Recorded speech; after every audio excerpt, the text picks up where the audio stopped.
안녕하세요. 420페이지, 주택의 공급. 자, 지난주에 주택법 강의를 시작했고요. 주택법은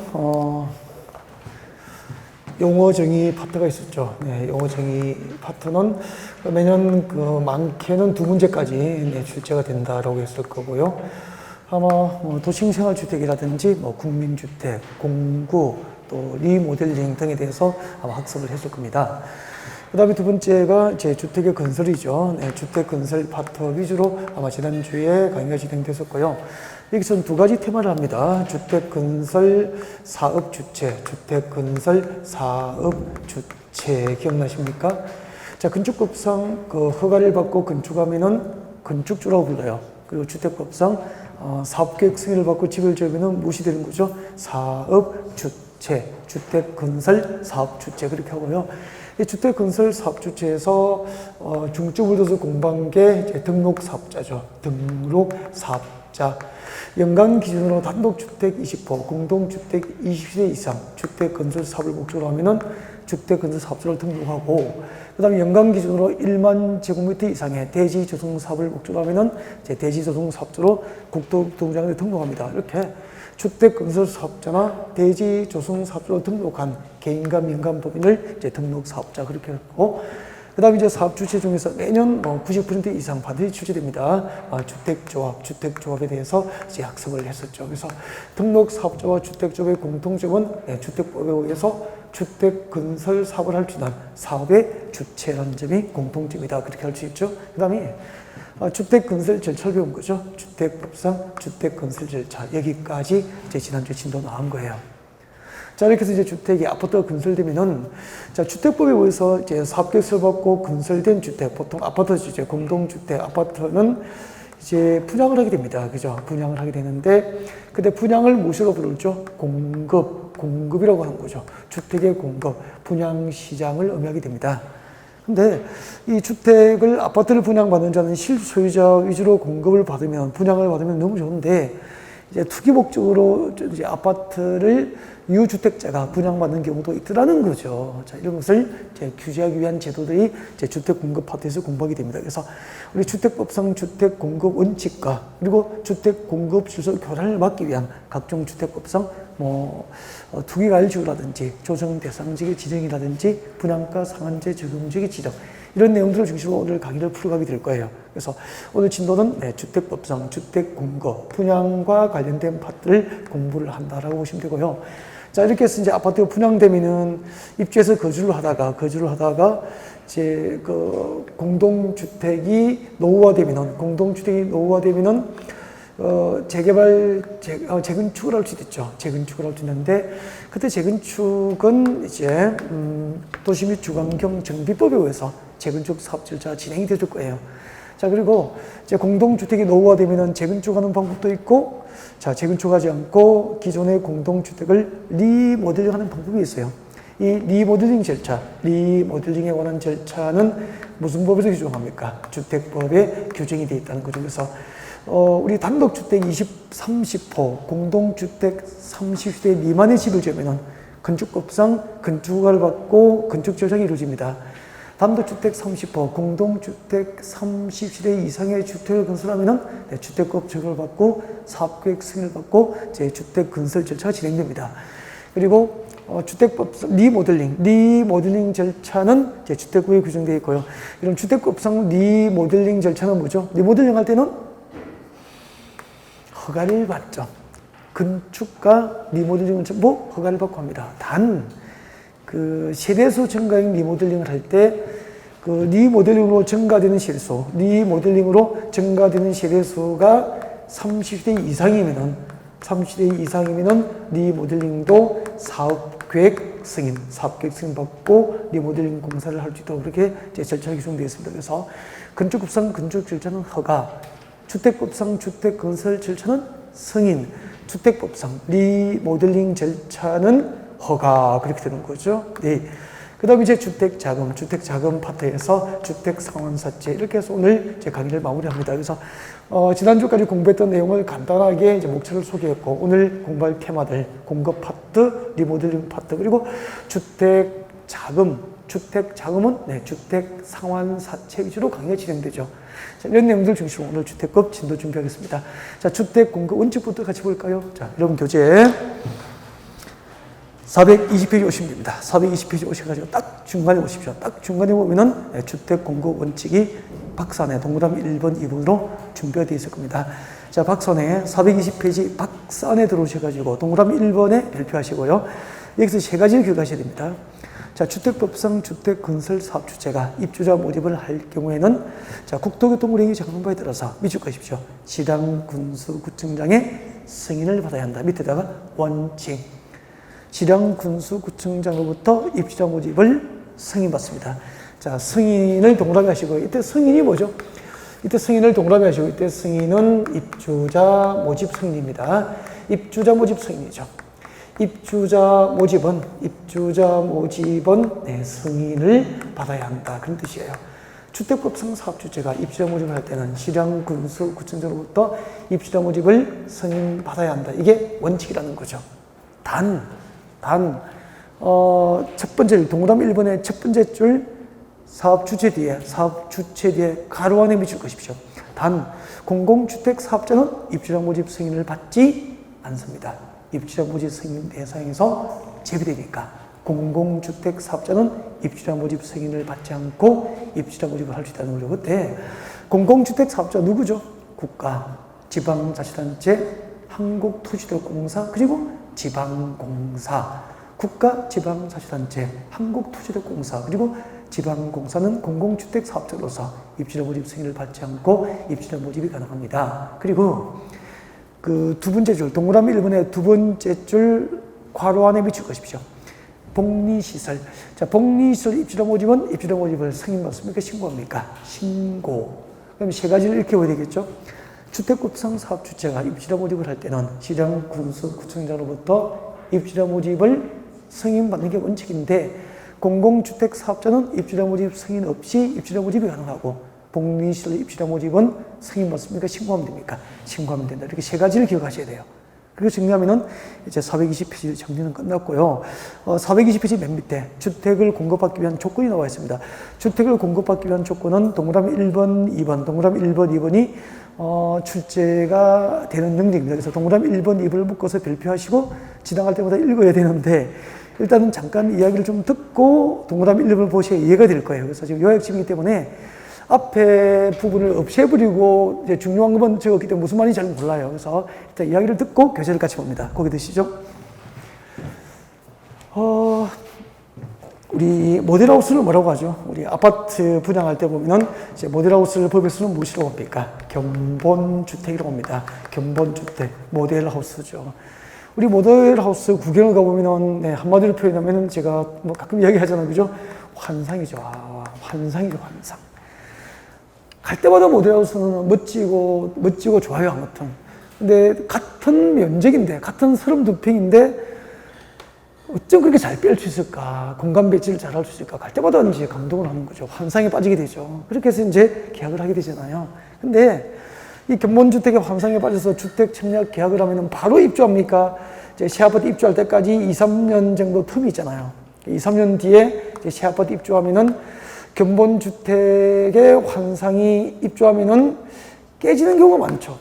예를 들면은 그동안에 이제 주택 디자인이라든지 건축 마감 재료 등의 품질 수준이 2, 3년 동안 또 획기적으로 변하기 때문에 이제 2, 3년 전에 모델하우스 견본주택을 봤던 것은 또 환상이 깨지게 되는 거죠. 그래서 이와 같은 문제 때문에 앞으로 그 주택건설 사업주체, 건설회사가 구청의 입주자 모집 승인을 받으러 갈 때는 두 가지를 가져가야 돼요. 견본주택, 마감재 목록표입니다. 견본주택, 마감재 목록표를 시장군수구청에게 제출합니다. 예를 들면은 이 모델하우스의 그 바닥재는 어느 회사 어떤 제품이고, 벽지는 어느 회사 어떤 제품이고, 그리고 주방 가구는 어느 회사 어떤 제품이고, 이렇게 마감재 목록표를 만들어서 네, 시장 군수청에 제출합니다. 그리고 견본주택 각 실내부를 촬영한 영상물이죠. 견본주택 각 실내부를 촬영한 영상물을 입주자 모집 승인을 신청할 때 시장 군수구청장에게 이 두 가지를 의무주로 제출해야 돼요. 여기까지 이야기를 듣고 동그라미 1번을 읽으면 이해가 되는 거예요. 그래서 동그라미 1번 같이 올까요? 동그라미 1번. 자, 견본주택 마감재 목록표 비출 것죠. 그리고 영상물 비출 것이고 이 두 가지를 자, 누가 제출받았죠? 시장 군수구청장이 입주자 모집 승인을 할 때 제출받았잖아. 이 제출받은 것을 사용검사가 있은 날로부터 몇 년 이상 시장 군수구청장은 의무적으로 보관해야 되니까 2년 이상. 입주자 모집 승인 신청 시 제출받은 마감재 목록표와 영상물을 사용검사가 있은 날로부터 2년 이상 의무적으로 보관을 하고 입주자가 열람을 요구하면 이를 공개를 해야 된다는 거죠. 그렇게 해서 이제 입주자들이 그 견본주택에 받던 마감재하고 실제로 입주한 아파트의 마감재가 다르다고 주장할 때 입증 자료로 공개를 하도록 한 거예요. 이해가 됐죠? 거기선 사용검사 받고 몇 년 이상 의무 보관합니까? 2년 이상. 이거 보면 되잖아. 그 다음에 2번. 사업주체가 마감재 생산업체의 부도, 마감재 생산업체의 부도 등으로 인한 제품 품귀 등 부득이한 사유로 인해서 사업계획 승인 또는 마감재 목록표 마감재와 다르게 마감재를 시공하고 설치할 경우도 있죠. 이럴 때는 밑을 쭉 보시면 되죠. 당초 마감재와 같은 질 이상의 마감재로 설치를 해야 됩니다. 당연한 거 아닙니까? 그죠? 마감재 목록표 제출할 때 바닥재를 A급으로 쓰기로 했다면은 그 A급 납품업체가 부도로 없어지더라도 그 A급 품질 이상의 마감재를 사용하라는 거지 뭐. 알겠죠? 네. 이것도 이제 출제가 됐었죠. 이렇게 나왔었다고. 사업주체가 마감재 생산업체의 부도 등으로 부득이한 사유가 있을 경우에는 당초 마감재 목록표와 같은 질 이하의 마감재를 설치할 수 있다. 옵니까? X입니까? X. 같은 질 이하입니까? 이상입니까? 이상. 이렇게 유치하게 2, 3년 전에 출제됐었다는 거죠. 네. 자, 두 가지 지나갈 때 이해하고 읽고 지나갔으면 좋겠고요. 그 다음에 이제 오른쪽으로 갑니다. 오른쪽으로 오셔서 이제 분양가 상한제가 있습니다. 별표를 좀 하시고요. 분양가 상한제. 분양가 상한제는 한마디로 아파트 분양가를 이제 자율적으로 그 주택 건설 사업 주체가 결정할 수 있도록 맡겨두니까 분양가는 고정돼 있습니까? 천정부지로 오릅니까? 아파트 분양가 천정부지로 올라가는 거죠. 아파트 분양가 오르면은 기존 아파트 가격을 떨어뜨립니까? 끌어올립니까? 끌어올리니까 주택 시장이 과열되고 투기장으로 바뀌더라는 거죠. 그래서 이 분양가를 잡기 위해서 분양가 규제를 합니다. 그 분양가 규제제도가 이제 분양가 상한제라고 보면 되는 거죠. 그래서 일정한 지역에서 분양가 상한제 적용을 받는 공동주택의 분양가는 분양가 상한을 정하여 공시해놓고 공시된 분양가 이하로 정하도록 이제 분양가 규제를 하는 거죠. 그래서 건설회사가 분양가를 자율적으로 결정합니까? 분양가를 규제받습니까? 건설회사가 결정하는 분양가를 규제하기 위해서 분양가 상한제 제도가 도입됐다. 그렇게 보면 되고요. 이제 여러분에게 묻고 싶은 것은 분양가 상한제 적용을 받는 지역입니다. 자, 어디에서 건설회사가 아파트를 분양할 때는 분양가 상한제 적용을 받게 될까? 두 군데가 이제 두 군데. 이 두 군데를 지금 바로 외워버리지 뭐. 그래서 여러분 교재 딱 보시면은 박산해봐요. 박산해 보시면은 분양가 상한제 적용을 받는 지역이 두 군데가 있습니다. 첫 번째가 뭐죠? 박산의 동그라미 1번 뭐죠? 공공택지. 지금 외우십시오. 공공택지. 이 공공택지에서는 별도로 분양가 상한제 적용 지역의 지적 없이도 당연히 분양가 상한제 적용이 이루어집니다. 그래서 분양가 상한제 적용을 받는 지역은 첫 번째, 공공택지인 경우 분양가 상한제 적용 지역이 됩니다.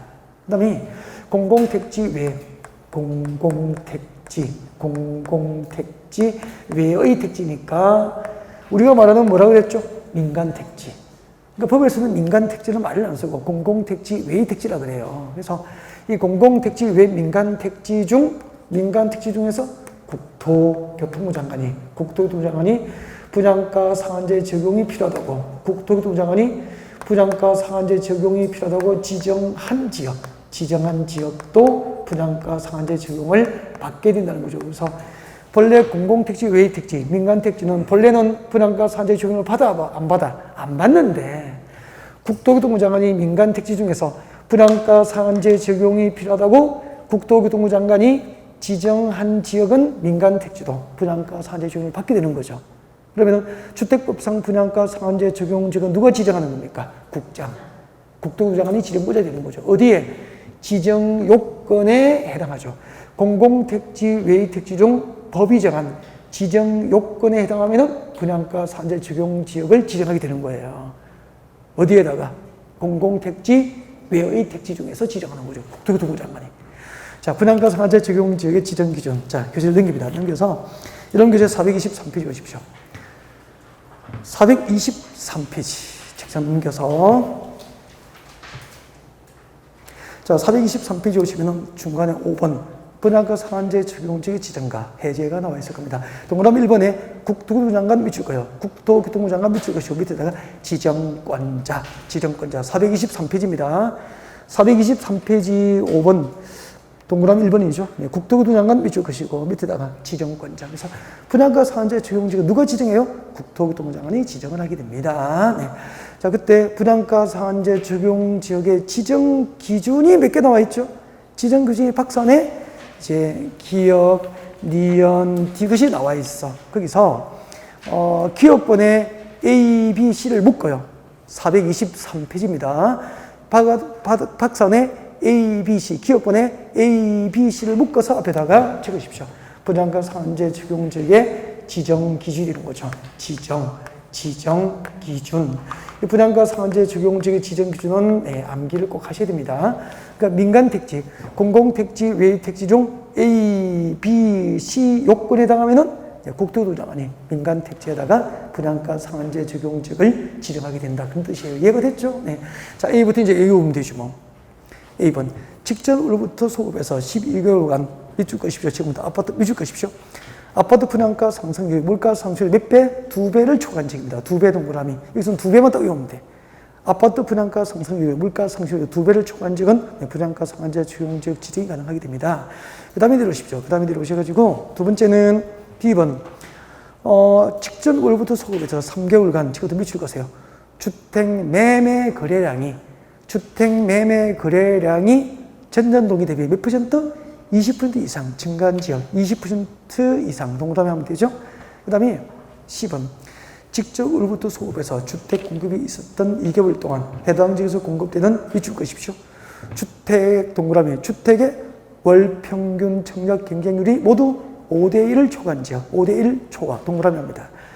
그 다음에 해당 지역에서 공급되는 다음 밑줄 걷죠. 국민주택 규모 주택 동그라미 하시고요. 국민주택 규모 주택 월평균 청약 경쟁률 모두 얼마? 10대1 초과 동그라미 10대1 초과한 지역은 분양가 상한제 적용 지역을 지정할 수 있게 됩니다. 그래서 분양가 상한제, 민간 택지의 국토교통부 장관이 분양가 상한제 적용 지역을 지정할 수 있는 기준, 분양가 상한제 적용 지역의 지정 기준은 2배, 20%, 청약 경쟁률은 5대1, 10대1. 그럼 다 외운 거잖아요. 2배, 20%, 5대1, 10대1. 그렇게 암기하셨으면 좋겠습니다. 그 문장을 다 외우고 있으면 한나절 동안 외우도 헷갈립니다. 2배, 20%, 5대1, 10대1. 근데 청약 경쟁률은 주택은 청약 경쟁률이 얼마 초과죠? 5대1 초과. 국민주택 규모 주택은 청약 경쟁률 10대1 초과 지역은 민간 택지도 분양가 상한제 적용 지역을 지정할 수 있다. 그렇게 하면 되죠. 그 다음에 이제 앞으로 다시 와요. 다시 와가지고 421 와요. 다시 와요. 앞쪽에 다시 와요. 421페이지. 421페이지 오면은 이제 분양가 상한제 적용을 받는 지역은 공부를 했죠. 공공택지거나 아니면 공공택지 외의 택지 중 국토교통부 장관이 분양가 상한제 적용이 필요하다고 지정한 지역은 분양가 상한제 적용을 받게 된다. 여기까지 한 거죠. 그 다음에 이 분양가 상한제 적용 지역에서 어떤 주택이 분양가 상한제 적용을 받게 될까? 분양가 상한제 적용 대상입니다. 분양가 상한제 적용을 받는 대상은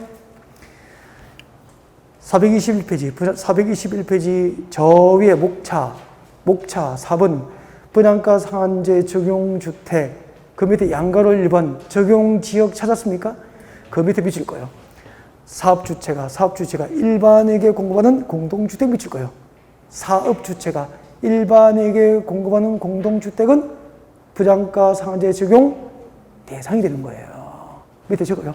적용 대상, 분양가 상한제 적용 대상이 됩니다. 그러면은 이제 고개를 드시면 되죠. 여러분, 고개 드세요. 주택 공공택지이거나 공공택지 외의 택지 중 국토교토부 장관이 분양가 상한제 적용이 필요하다고 지정한 지역은 분양가 상한제 적용을 받잖아. 이 분양가 상한제 적용 지역에서 건설 공급되는 건축물 가운데서 누가 주택법상 사업주체가 특별 공급합니까? 일반 공급합니까? 일반에게 말은 특별 공급 대상이 아닌 자에게 공급하는 거예요. 예를 들면은 북한에서 이렇게 이제 탈북해서 우리나라에 오신 분들은 이제 이렇게 임대주택 등을 특별히 공급을 합니다. 그래서 일반에게 공급합니까? 특별 분양입니까? 특별 분양이 아닌 거예요. 그러니까 이 공공택지 안에서 주택법상 사업주체가 특별 분양하지 않고 일반에게 분양하는 공동주택은 분양가 상한제 적용 대상이 된다는 거죠. 그러면은 주택법상 사업주체가 일반에게 공급하는 단독주택은 분양가 상한제 적용을 받아 안 받아? 안 받는 거예요. 그래서 분양가 상한제 적용을 받는 대상은 주택법상 사업주체가 일반에게 공급하는 공동주택만 분양가 상한제 적용을 받게 되는 거예요. 이해가 됐죠? 그때 그 공동주택 중에서 분양가 상한제 적용 대상에서 제외되는 게 있어. 주택법상 사업주체가 일반에게 공급하는 공동주택이지만 분양가 상한제 적용을 안 받는 것은 이것은 암기를 해야지. 당연히 외워야 된다고. 그래서 여러분 교재 봐요. 421페이지 양괄호 2번에 적용 제외 나와 있죠? 암기해야 되죠. 뭐. 첫 번째 도시생활주택 미칠 거예요. 도시생활주택은 분양가 상한제 적용을 받아 안 받아? 안 받아요. 도시생활주택은 분양가 상한제 적용을 받지 않습니다. 두 번째 동그라미 2번은 첫 번째 줄 끝에 줄 거. 제가 읽으면 줄 거예요. 밑줄을 잘 꺼야 잘 읽어진다고. 경제자유구역에서 건설 공급하는 공동주택. 경제자유구역에서 건설 공급하는 공동주택. 컬러 복사가 좀 잘못되어 있죠? 엉뚱한데 컬러로 복사가 되어 있잖아. 경제자유구역에서 건설 공급하는 공동주택. 도시생활주택. 두 번째 경제자유구역에서 건설 공급하는 공동주택. 세 번째 동그라미 3번 줄 거죠? 관광특구에서 층수가 몇 층이죠? 층수가 50층 이상이거나 높이가 150m 이상인 공동주택은 분양가 상한제 적용을 안 받는 거죠. 그거 한번 들어볼까요? 저 눈을 볼까요? 저 좀 보세요. 공공택지거나 공공택지 외의 택지 중 국토교토부 장관이 공공택지 외의 택지 중 국토교토부 장관이 지정한 지역에서 분양가 상한제 적용을 받는 대상 건축물은 주택법상 사업주체가 일반에게 공급하는 공동주택은 분양가 상한제 적용을 받는 게 원칙이라. 단 주택법상 사업주체가 일반에게 공급하는 공동주택 중에서 분양가 상한제 적용을 안 받는 게 있죠. 뭐죠? 도시생활주택, 경제자유구역에서 건설 공급하는 공동주택, 그리고 관광특구에서 층수가 50층 이상, 높이가 150m 이상인 공동주택은 분양가 상한제 적용을 받는 지역에서도 분양가 상한제 적용 대상에서 제외된다. 완전히 이해했죠? 이해가 돼야 외워진다고, 이제. 이해가 안 되는 걸 외우려니까 힘들고 자꾸 시간 오래 걸리고, 그렇죠. 그 다음에 이제 저 밑에 들어봐요. 네. 저 밑에 보면 이제 택지비가 나와 있는데, 택지비 뒤에 밑에 줄 거죠. 분양 가격은 동그라미예요. 분양가. 아파트 분양가는 어떻게 결정하죠? 택지비와 건축비로 구성한다. 밑줄 것이고요. 여러분, 아파트 분양가는 어떻게 결정합니까? 우리가 분양받는 아파트 분양가는 이꼴, 아파트는 어디에 짓습니까? 택지를 조성해서 아파트를 짓잖아요. 그래서 택지를 조성했을 때 그 택지비 땅값이죠. 택지비에다가 아파트를 지을 때는 건축비가 들잖아. 그 택지비와 건축비를 합하여 아파트 분양가가 산정되는 거죠. 그리고 자, 이렇게 이제 택지비와 건축비를 합하여 분양가가 산정이 되면 그 산정된 분양가를 비밀로 합니까? 공시합니까? 공시합니다. 공시. 분양가를 공시해 놓고 분양가 상한제 적용 지역에서 분양가 상한제 적용을 받는 공동주택은 전부 이 공시된 분양가 이하로 분양가를 결정하도록 규제를 하는 거예요. 분양가 상한제 적용 제도란 분양가를 법이 정한 택지비와 건축비를 산정하고 이것을 합하여 분양가를 산정하고 산정된 분양가를 공시해놓고 그 분양가 상한제 적용 지역에서 아파트를 분양하는 건설 사업 주체라 하여금 공시된 분양가 이하로 분양가를 정하도록 규제하는 제도가 분양가 상한제가 되는 거예요. 자, 그때 이제 분양가는 택지비와 건축비를 구성하는데 택지비를 어떻게 산정할까? 그때 택지비 산정 방법이 두 가지가 있어. 공공택지 안에서 택지비 산정 방법하고 공공택지 외의 택지에서 택지비를 산정하는 방법을 구분해서 암기를 해야 돼. 그리고 건축비는 어떻게 산정할까요? 건축비는 어떻게 산정하는지 이걸 살짝 공부를 해야 돼요. 그래서 이런 것은 많이 중요하진 않아. 쪽지에 적어서 암기할 정도는 아닌데 혹시 지문에 들어갔을 때 당황하지 않을 정도로 살짝 외워둬야 되는 거야. 중요하진 않거든요. 그래서 살짝 암기가 필요해. 그래서 살짝 암기를 할 수 있도록 제가 교재에 요리를 좀 해드리면 암기가 쉬워지는데 그렇게 좀 해드려도 괜찮죠? 네.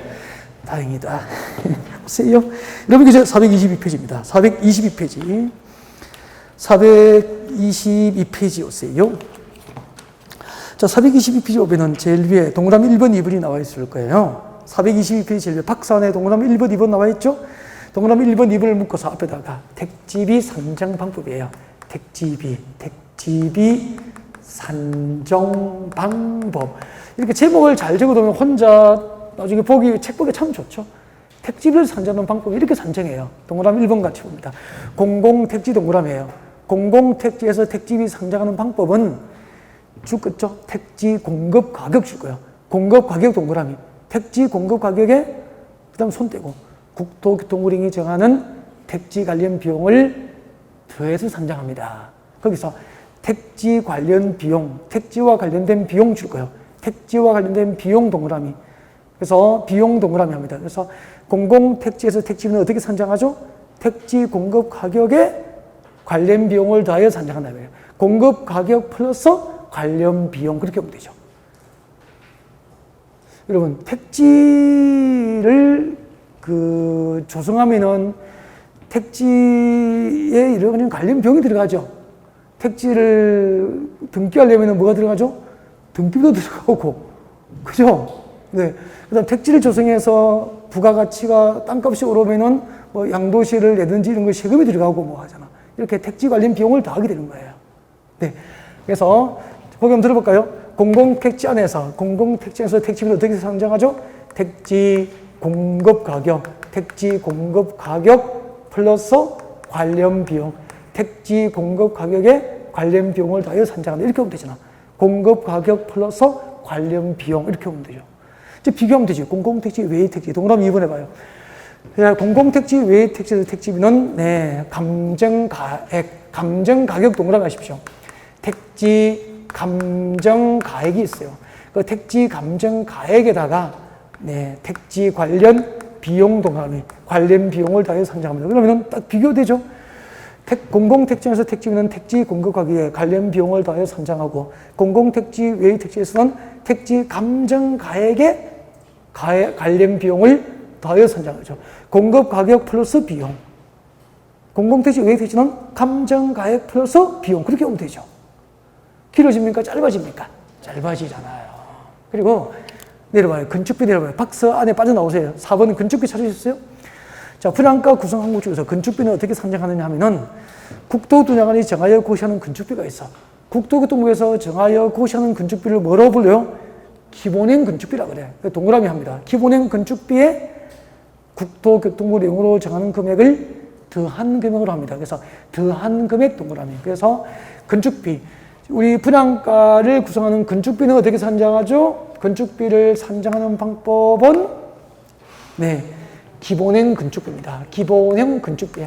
국토교통부에서 매년 건축비를 정하여 고시하는 건축비를 뭐라고 합니까? 기본행 건축비라고 그래요. 그 기본행 건축비에다가 더한 금액. 국토교통부령으로 정하는 금액을 더하니까 국토교통부령을 찾아서 공부할 필요는 없잖아요. 그래서 기본행 건축비에 더한 금액으로 한다. 기본행 건축비 플러스 더한 금액. 그렇게 보면 되잖아. 이렇게 해서 택지비와 건축비가 산정되면 이 두 개를 합하여 무엇이 되는 거죠? 분양가를 구성하게 되고, 분양가가 산정되면 공시하고, 공시된 분양가 이하로 분양가 규제를 하게 되는 거예요. 자, 지금까지 분양가 상한제에 대해서 설명을 드리고 있고요. 여기까지 하면은 다 끝났죠. 핵심은 다 끝났습니다. 이제 책전 넘깁니다. 넘겨서 여러분 교재 424페이지입니다. 여러분 교재 424페이지 오시면 주택을 공급받는 자와 공급하는 자의 제한이 나와 있고요. 1번 저 밑에 있습니다. 큰 1번에 주택을 공급받는 자에 대한 제한해가지고 주택 공급 질서 교란 금지 규정 나와 있습니까? 주택 공급 질서 교란 금지, 이것이 제목이 되어야 돼요. 이거 동그라미 하세요. 주택 공급 질서 교란 금지 규정이에요. 이게 제목, 목차입니다. 주택 공급 질서 교란 금지 규정입니다. 네. 자, 읽어드리겠습니다. 누구든지 주택법에 따라서 건설 공급된 주택을 공급받거나 공급받게 할 목적으로 다음 중 한 개에 대한 정서 또는 지위를 양도 동그라미 합니다. 동그라미 하세요. 양도, 양수 동그라미 하세요. 양도, 양수 또는 이를 알선하거나 알선 동그라미. 그리고 양도, 양수 또는 이를 알선할 목적으로 광고 동그라미. 광고하는 행위를 해서는 안 된다. 이제 고개를 드시면 됩니다. 고개를 드시고요. 우리 주택법에서는 주택 공급 질서, 주택 공급 질서의 교란을 막기 위해서 일정한 정서 또는 지위에 대해서 주택 공급 질서 교란을 방지하기 위해서 4가지 행위를 금지합니다. 일정한 정서와 지위에 대해서 무엇을 할 수 없다? 양도하거나 양수하는 행위를 못하게 합니다. 그리고 양도, 양수를 알선하는 행위를 못하게 합니다. 그리고 양도, 양수를 알선할 목적으로 인터넷이나 신문, 방송 등에 광고하는 것을 전화 등 광고를 금지합니다. 몇 가지 금지 행위가 있죠? 4개. 주택 공급 질서 교란을 막기 위해서 금지된 행위가 4가지가 있습니다. 일단 외우세요.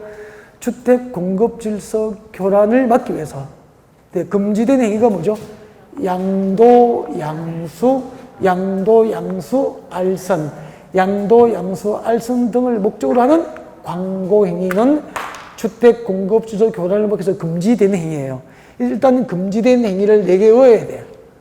금지된 행위가 뭐죠? 주택 공급 질서 교란을 막기 위해서 일정한 정서나 지위에 대해서 4가지 행위가 금지되어 있다. 무슨 행위죠?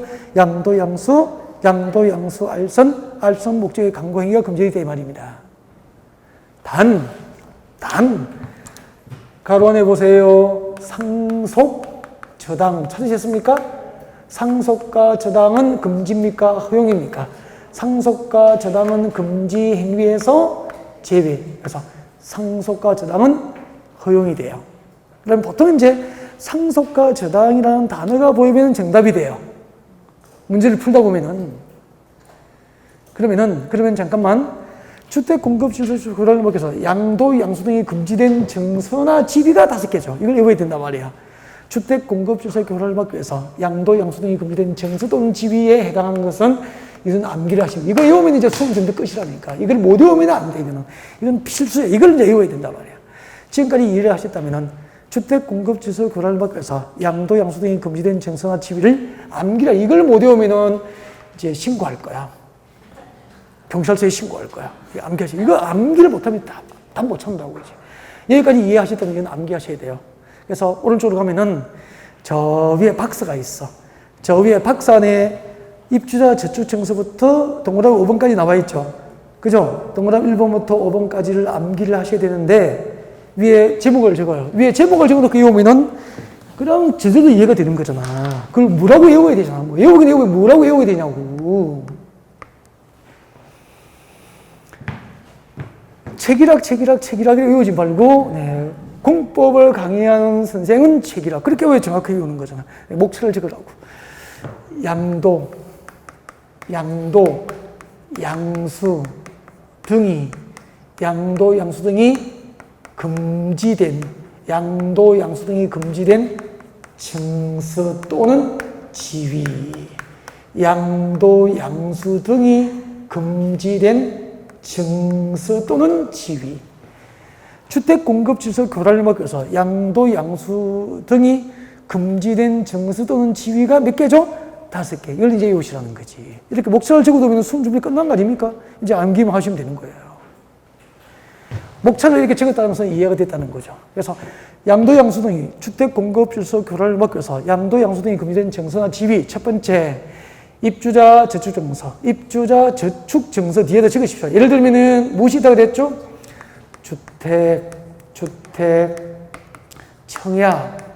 주택청약, 종합저축. 주택청약, 종합저축 정서는 타인에게 양도, 양수할 수 있다, 없다? 없다. 예를 들면은 주택청약, 종합저축에 가입하는 거야. 주택청약종업 저축에 가입해서 매달 얼마씩 몇 개월 이상 불입을 하면은 청약순위를 1순위, 2순위 자격을 주는 거예요. 만약에 우리 앞에 선생님이 주택청약종합저축에 가입하고 10년 됐어. 가입 금액이 1,500만 원이야. 그래서 주택청약할 때 1순위 자격을 가지고 있는 거야. 제가 친하니까 이분에게 프리미엄을 주고 프리미엄을 드리고 그 증서를 받으면은 불법으로 양도양수를 했잖아. 이런 행위를 할 수 있어 없어? 없다 이 말 이해가 되죠 이제? 주택청약종합저축증서는 양도양수할 수 없고요. 이걸 양도양수를 목적으로 알선하는 행위를 중개사가 하면 안 되고 또 양도양수 알선해 보려고 신문이나 인터넷 등에 광고해서도 안 되는 게 다 위반이 되는 거예요. 그럼 앞으로 주택청약저축증서를 그 통장을 불법으로 프리미엄 붙여서 거래를 할 수 있어 없어? 없도록 만든 거예요. 두 번째는 주택 상환 사채 이걸 한번 봐요. 이해를 해야 된다고. 주택 상환 사채가 뭐죠? 라고 물으면 하실 말이 있죠. 여러분에게 주택 상환 사채가 뭐죠? 물으면 이렇게 대답해야 되잖아. 채권자에게 주택 상환 사채를 가진 채권자에게 3년 내에 주택으로 상환할 것을 약속한 증서라 이게. 그러면 주택 상환 사채를 가진 채권자는 원금과 이자를 받습니까? 3년 내에 아파트 입주권을 보장받습니까? 3년 내에 아파트 입주권을 보장받잖아. 그 아파트가 프리미엄 붙여서 주택 상환 사채 그 아파트 입주권을 프리미엄 붙여서 거래를 할 수 있어 없어? 양도양수를 못하도록 만든 거예요. 근데 국민주택 채권은 아파트 입주권 교부 대상이 아니니까 양도양수 등이 금지된 증서나 지위에 해당하지 않는 거예요. 이해를 하니까 되잖아요, 이제.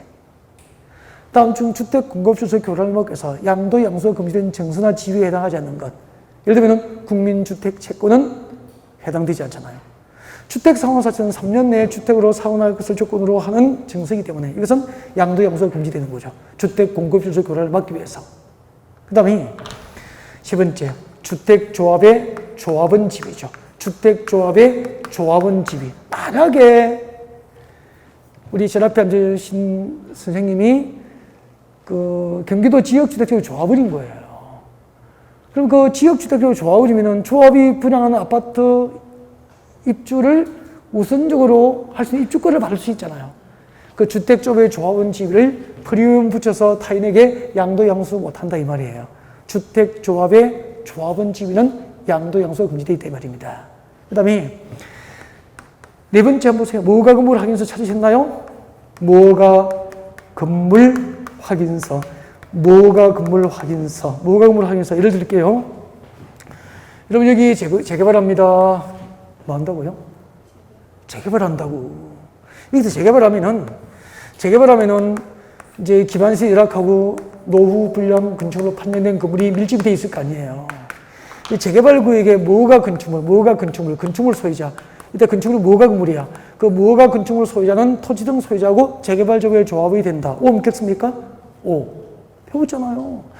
우리 정비구역안에서 재개발사업은 정비구역안에서 토지 소유자, 건축물 소유자, 지상권자는 토지 등 소유자고 당연히 재개발조합의 조합이 되는 거예요. 그러면은 그 무허가 건축물 소유도 당연히 재개발조합의 조합이니까 재개발 아파트 입주권을 보장받잖아.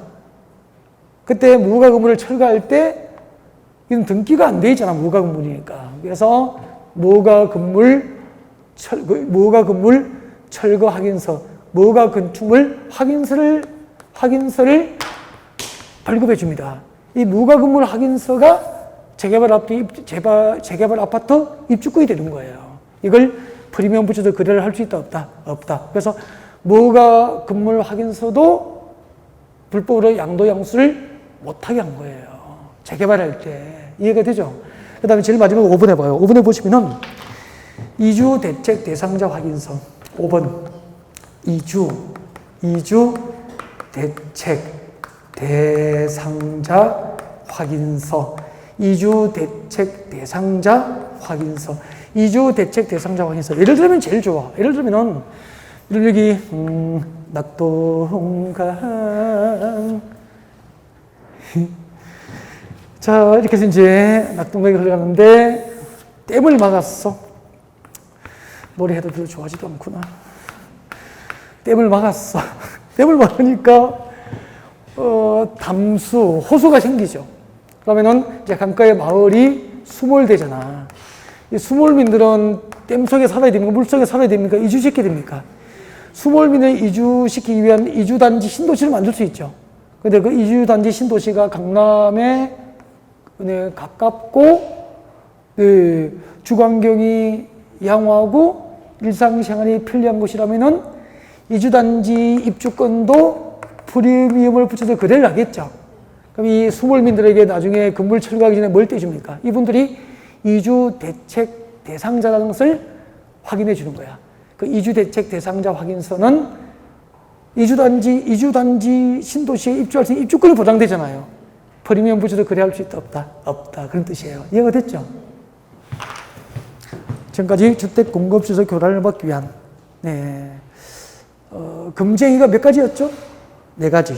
양도, 양수, 알선 목적의 강공행위가 금지되어 있고, 그 금지행위를 법으로 규정하고 있지만 하시는 분이 있습니까? 없습니까? 있죠.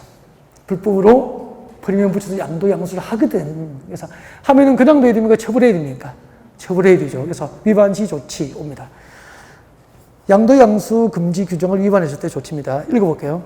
국토부 장관 사업주체는 다음 중 한 개 해당하는 자에게, 다음 중 한 개 해당하는 자는 불법으로 양도, 양수 등 행위를 한 자 아닙니까? 그 한 자는 그 주택 공급을 신청할 수 있는 지위를 무효로 합니다. 줄 거죠. 주택 공급 신청 지위를 무효, 줄 거고 동그라미 1번 써요. 지위를 무효, 동그라미예요.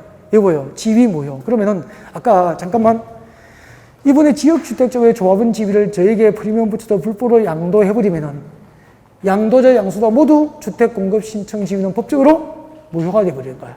양도자, 양수자 모두 주택 공급 신청 지위는 무효가 된다 이 말입니다. 알겠죠? 첫 번째 하나, 주택 공급 신청 지위는 무효 하나 외워야 됩니다. 그 다음에 불법으로 양수받아가지고 그 불법으로 양수받은 조합원 지위에 의해서 지역주택조합 아파트 주택 공급 계약서를 썼어. 줄 거죠? 이미 체결된 주택 공급 계약은 무효입니까? 취소 대상이 됩니까?